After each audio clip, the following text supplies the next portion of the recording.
ஒரு பெண் அவங்க வாழ்க்கையில மிகப்பெரிய சந்தோஷம் நினைக்கிறதே அவங்க குழந்தை பெற்றுக்கிறது தான். ஆனா அது சுகப்பிரசவமா இல்ல சிசேரியனாங்க தாங்க கேள்விக்குறி. இப்ப இருக்க நவீன காலத்துல பல பெண்கள் சிசேரியன் தான் பண்ணிக்கிறாங்க.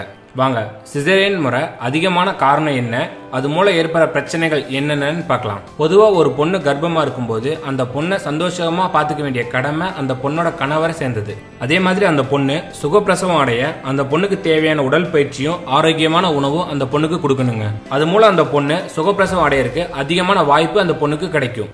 ஆனா இப்ப இருக்க நவீன காலத்துல பல பேர் கர்ப்பமா இருக்க பொண்ணுகளை சரியான முறையில பாத்துக்கிறது இல்லைங்க.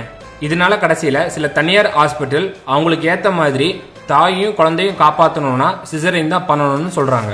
இது மூலம் நம்ம கிட்ட இருந்து ஆயிரக்கணக்கில் பணத்தையும் வாங்குறாங்க. அது மூலம் அந்த சமயத்துல குழந்தையும் சரி தாயும் சரி ஆரோக்கியமா இருப்பாங்க. ஆனா சிசேரியன் பண்றது மூலம் பெண்களுக்கு ஏற்படுற பிரச்சனைகள் என்னென்னு பார்க்கலாமா? பொதுவா சிசேரியன்னா என்னங்க? கர்ப்பமா இருக்க பொண்ணுக்கு மயக்க ஊசி போட்டு வயிற்ற கிழிச்சு குழந்தைய வெளியெடுக்கிறதாங்க. வேணா அந்த சமயத்துல கர்ப்பமா இருக்க பொண்ணுகளுக்கு பெருசா வலி ஒன்றும் இருக்காதுங்க. ஆனா அதனால எவ்வளவு பிரச்சனைகள் பின்னாடி வரும்னு உங்களுக்கு தெரியுமா? கர்ப்பமா இருக்க பொண்ணுகள 10க்கு 7 பேர் சிசேரியன் தான் பண்ணிக்கிறாங்களாமா.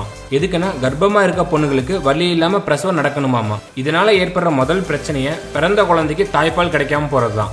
ஒரு குழந்தை பிறந்த 4 மணி நேரத்துல அந்த குழந்தைக்கு தாய்ப்பால் கொடுக்கணுங்க. ஆனா சிசேரியன் பண்ண பொண்ணுனால பிறந்த குழந்தைக்கு தாய்ப்பாலை சரியான முறையில கொடுக்க முடியாதுங்க. குறைஞ்சது 2ல இருந்து 3 நாள் ஆகுமாமா. இதுலயும் குறிப்பா சில சமயத்துல பிறந்த குழந்தைக்கு தாய்ப்பால் கிடைக்காம போயிருமாமா. இதனால குழந்தையோட ஆரம்ப கால வளர்ச்சியில பாதிப்பு ஏற்படுமாமா. இது மட்டும் இல்லைங்க, சிசேரியன் பண்ண பொண்ணுக்கு 40 வயசுக்கு மேல சரியான முறையில அவங்க அன்றாட வேலையை செய்ய முடியாதாமா. அதோட அவங்களுக்கு முதுகு வலி ஏற்படுமாமா. அவங்க உடம்புல கால்சியம் குறைய ஆரம்பிக்குமாமா.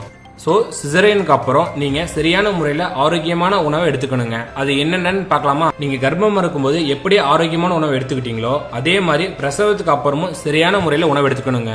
முதல்ல வைட்டமின் சி அதிகமா இருக்க பழங்களை எடுத்துக்கணும். எடுத்துக்காட்டுக்கு நெல்லிக்காய், ஸ்ட்ராபெரி, ஆரஞ்சு போன்ற பழங்களை சாப்பிடணும். இதுலயும் சில சமயத்துல பிரசவத்துக்கு அப்புறம் சில பெண்கள் குண்டாயிருவாங்க. அவங்க எப்படி அவங்க எடையை கட்டுப்படுத்தணும்னு பார்க்கலாமா? அவங்க இரும்பு சத்து அதிகமா இருக்க பழங்களா சாப்பிடணும். எடுத்துக்காட்டுக்கு எலும்பிச்சை, ஆரஞ்சு, சாத்துக்குடி அதிகமா சாப்பிடணுங்க. அது மூலம் அவங்க உடல் எடையை கண்ட்ரோல் பண்ண முடியும். ஒரு சில பெண்களுக்கு தாய்ப்பால்ல ஊட்டச்சத்து இருக்காதுங்க. அவங்க எல்லாம் தாய்ப்பால்ல ஊட்டச்சத்து அதிகரிக்க சில நல்ல ஆரோக்கியமான உணவுகளை எடுத்துக்கணும். எடுத்துக்காட்டுக்கு பால், மீன், முட்டை அதிகமா சாப்பிடுங்க. அது மூலம் உங்க தாய்ப்பால்ல அதிக ஊட்டச்சத்து கிடைக்கும். ஊட்டச்சத்து அதிகமா இருக்க உங்க தாய்ப்பாலை குழந்தை குடிக்கிறது மூலம் உங்க குழந்தைக்கு மூளை வளர்ச்சி நல்லா இருக்குமாமாங்க. அடுத்த வீடியோ பார்க்கறதுக்கு முன்னாடி கீழே இருக்க சப்ஸ்கிரைப் பட்டனை கிளிக் பண்ணி எங்க தமிழ் கேர் சேனலை மறக்காம சப்ஸ்கிரைப் பண்ணுங்க.